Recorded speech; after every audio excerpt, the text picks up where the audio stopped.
untuk dari TNI sendiri sinergitas dengan pemerintah kabupaten atau kota yang berada di Papua agar tidak terjadi hal serupa yang terjadi saat ini seperti apa Pak dari TNI? Jadi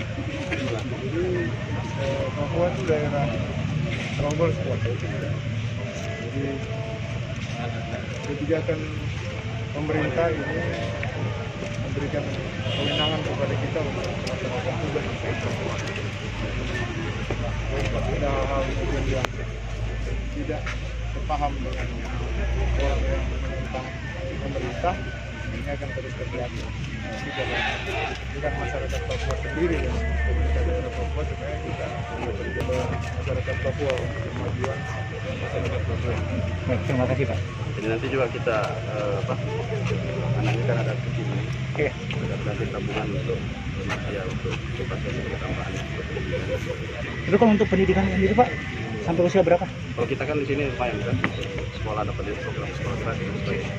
Paling tidak ada tabungan. Oke baik. Terima kasih Pak. Sehat selalu. Ya Pak.